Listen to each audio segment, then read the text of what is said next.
Salut tout le monde, j'espère que vous allez bien. On se retrouve aujourd'hui pour une petite vidéo budget annuel. On arrive mi-décembre, il était quand même temps de finaliser la chose. J'ai donc refait le petit tracker que je m'étais fait qui me convenait pas trop, je le trouvais pas trop esthétique, alors j'ai changé un petit peu, j'ai décidé de le refaire. N'hésitez pas à me dire ce que vous en pensez en commentaire. Alors voilà le fameux tracker. Donc pour cette année, j'ai essayé de me faire un petit code couleur en fait. Les choses qui apparaissent en noir sur mon budget annuel sont les choses dont je suis sûr du budget. Par exemple, l'assurance auto, je sais que ça va être 550 euros, à moins d'une très légère baisse. Je touche du bois si j'ai pas d'accident d'ici là, et que le bonus augmente un petit peu, mais c'est pas ça qui va changer grand chose. Et l'escalade à 8 euros près, je crois, c'est ce tarif-là. Donc les noirs, c'est ceux où je suis sûr du tarif.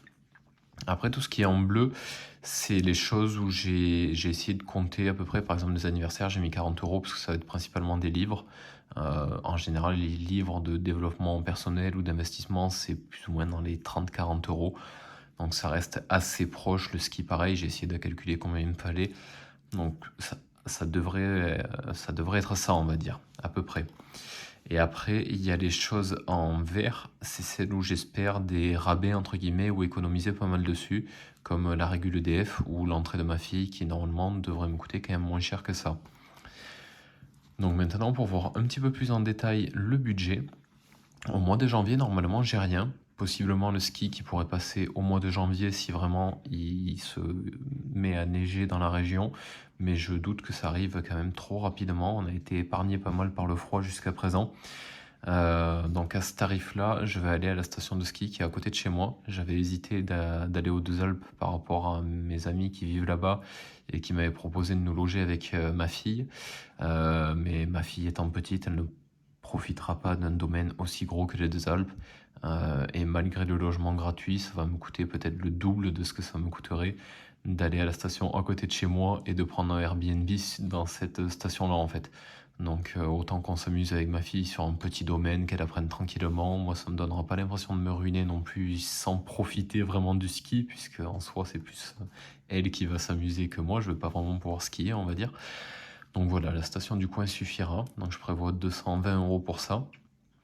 J'ai un anniversaire familial au mois de février, donc je prévois aussi 40 euros pour ça. On n'est pas trop cadeau dans la famille, donc ce sera, on va dire, une première. L'assurance au mois de mars, donc là je suis sûr du tarif et en plus de ça c'est mensualisé depuis pas mal de temps, donc normalement si je continue de mensualiser comme je fais tous les mois, je devrais arriver à ces 550 euros là au mois de mars. Donc ça, même si c'est un gros tarif, c'est déjà quand même pas mal avancé, c'est ce qui me rassure un petit peu. Avril, j'ai un anniversaire aussi dans la famille.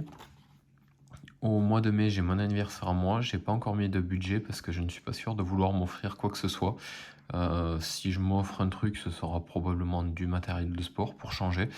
Mais je ne sais pas encore quoi et je sais pas encore si j'ai vraiment envie de dépenser de l'argent là-dedans, étant donné que j'ai d'autres projets à financer qui me tiennent peut-être un peu plus à cœur et que je pourrais pas financer d'ici le mois de mai. Au mois de juin, je n'ai rien de prévu, ça fera une petite pause, ça laissera le temps d'accumuler un peu pour les enveloppes, ça fera pas de mal. Le mois de juillet, donc voilà, la régule EDF, j'espère y passer au travers. J'ai regardé là sur mon compte EDF, pour l'instant mon plus gros mois de consommation depuis août, c'est le mois de novembre où j'ai consommé pour 28 euros. J'ai toujours pas allumé le chauffage chez moi, donc j'ose espérer que je comprends bien la chose, sachant que je paye 40 euros tous les mois. Août, septembre, je devais être à 20 euros de consommation, puis petit à petit c'est monté jusqu'à novembre, 28 euros. Je paye 40 tous les mois, logiquement je suis pas censé avoir de régule. J'espère que je comprends bien le système. Donc ces 200 euros là pourraient éventuellement servir à des remplissages d'enveloppes qui seraient plus sur la fin de l'année. Si jamais au mois de juillet je vois que j'ai pas de régule qui tombe, j'attendrai je pense août. Et si en août il y a toujours pas de régule qui est tombée, peut-être que je récupérerai cet argent là pour le remettre dans d'autres enveloppes éventuellement.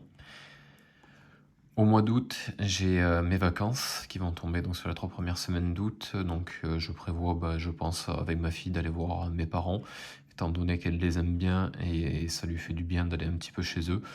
Donc 100 euros, ça compte l'autoroute plus aller-retour plus le plein d'essence. Ça peut baisser un petit peu si je trouve des covoitureurs éventuellement, ce serait pas mal. Maintenant, c'est pas sûr, donc je préfère compter 100 euros pour y aller. Et les sorties pendant les vacances seront, elles, mensualisées comme un budget sortie classique mensuel. Au mois de septembre, donc l'abonnement d'escalade qui tombe. Alors ça, j'ai pas mal de côté aussi. Maintenant, il faut que je vois est-ce que 35 euros par mois, comme je fais jusqu'à présent, suffisent par rapport à la carte d'escalade, par rapport au nombre de sorties que je fais par mois, tout ça. Je viens juste de reprendre la carte. Je pense que vous avez entendu mon chat. Je viens juste de reprendre ma carte d'escalade, donc je sais pas encore trop voilà, combien je vais faire de sorties par rapport à l'épaule et tout. C'est encore un peu flou. Donc je vais essayer de réguler d'ici septembre par rapport à ce que j'ai pour rester dans ces 400 euros là. Pour l'instant, je crois que je suis dans les 320 euros sur cette enveloppe, donc ça devrait aller. Oui, bubu. La rentrée scolaire de ma fille, donc 150 euros, c'était le tarif qui était affiché en fait pour une rentrée scolaire pour une enfant en CP. Nous, on est divorcés, donc on est censé le diviser par deux. J'ai préféré mettre 150 euros quand même, au cas où s'il y a des sorties ou des trucs en plus qui ne sont pas prévus. Mais j'ose espérer qu'il en reste quand même une bonne partie. Pour le mois d'octobre, pareil, j'ai un autre anniversaire familial. Donc ce sera sûrement un bouquin aussi pour changer. Au mois de novembre, alors film, j'ai mis 40 euros. Je suis pas trop ciné parce que honnêtement, aller payer 13 balles une place de cinéma pour. Voilà, je trouve ça un peu cher et ça me branche pas trop. Par contre, c'est vrai qu'en fin d'année, là, il y a deux films en général, un en novembre et un au mois de décembre, que j'ai envie d'aller voir sur les sports extrêmes et c'est vraiment un truc qui me botte. Donc, je préfère me mettre une petite enveloppe, comme ça, je sais que ce sera prêt. Ce sera une petite enveloppe défi, je pense, avec, je sais pas, peut-être un défi 15 euros quand j'aurai fini celui pour le ski. Ou je verrai un petit peu comment ce sera fait. C'est pas urgent, de toute façon, c'est en fin d'année. Au mois de décembre, ben forcément, le mois le plus chargé de l'année. Donc pareil, les vacances probablement chez mes parents, donc j'ai compté 100 euros. Noël et anniversaire, j'ai compté 150 euros pour ma fille. Moi, je me suis rien mis parce que c'est pareil, si j'ai du matos à me prendre, ce sera peut-être plus pris au cours de l'année et quand j'ai besoin du matos que me faire des cadeaux de Noël.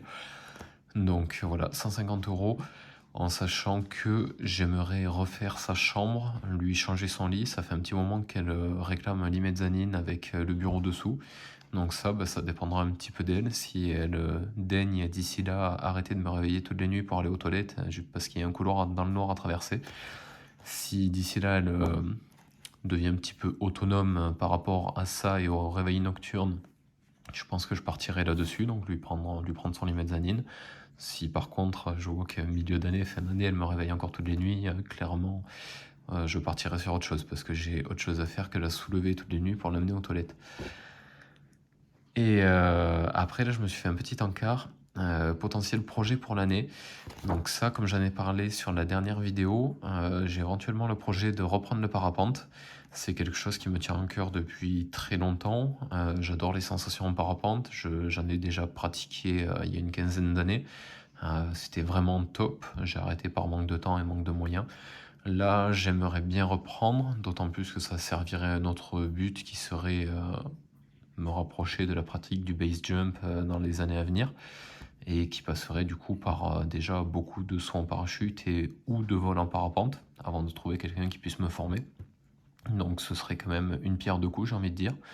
Et potentiellement, si un jour je deviens suffisamment bon et que je me sens capable d'amener ma fille en vol, ça pourrait faire passer des bons moments aussi. Donc ce serait quand même un projet intéressant.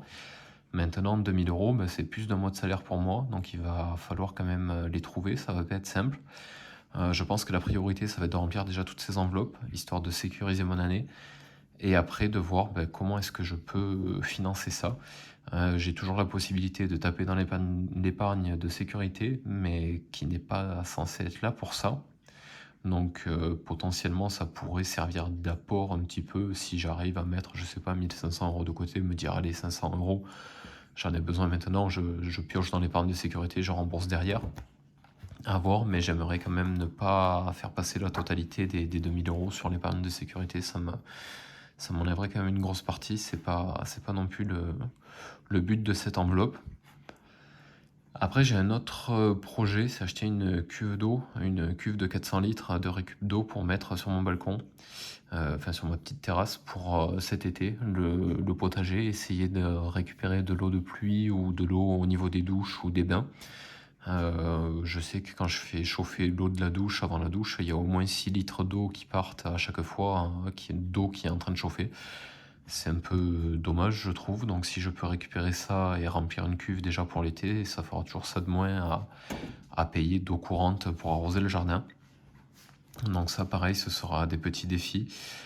J'ai créé le tracker déjà pour un défi avec un défi des Santines. Donc, c'est pas à la minute. J'aimerais le faire, mais c'est pas non plus urgent.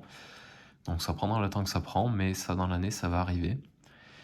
Et j'aimerais créer une enveloppe aussi pour les appels de charge.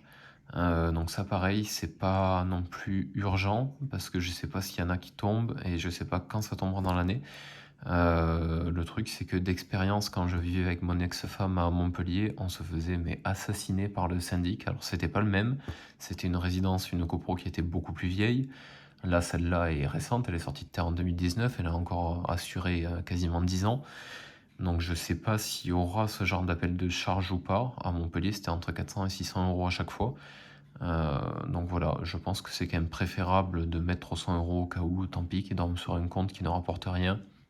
Mais ça aidera si jamais il y a une petite surprise que faire la sourde oreille et dire non, non, ça arrivera pas. Et si jamais ça tombe, se retrouver avec 300 euros à sortir d'un mois sur l'autre. Donc voilà pour le budget que je me suis fait cette année. Ça fait un petit peu peur quand c'est la première année qu'on fait un budget annuel de voir tous ces chiffres. Bon, je me rassure en me disant que voilà, les deux plus gros sont déjà en grande partie réunis, on va dire. Mais c'est vrai que ça calme quand même pas mal. Je me dis que je vais pas réinvestir tout de suite. Je vais en avoir déjà pour un petit moment à remplir tout ça, en sachant que ça va être rempli par les économies de fin de mois, je pense. Donc voilà, je pense que ça va me prendre quand même un petit bout de temps avant de remettre de l'argent sur des investissements. J'espère que votre planning annuel à vous est fini déjà, que vous avez réussi à avancer ou que vous êtes en phase de le finir. Et j'espère pour vous que tout se passera bien pour cette année, que vous arriverez à suivre et qu'il n'y aura pas de mauvaises surprises et d'oubli dans votre budget. Si le contenu vous a plu, n'hésitez pas à vous abonner. Vous avez le petit encart qui est juste là. N'hésitez pas à liker, à partager, à commenter, à me faire vos retours. Moi, je vais me remettre au boulot. On voit juste là que pour l'instant, j'ai tout poussé sur le bout de la table histoire de continuer à avancer un petit peu sur le classeur. Donc, je vais m'atteler à ça maintenant avant d'aller me coucher. Je vais vous souhaiter une bonne soirée à toutes et à tous et je vous dis à très vite pour une autre vidéo.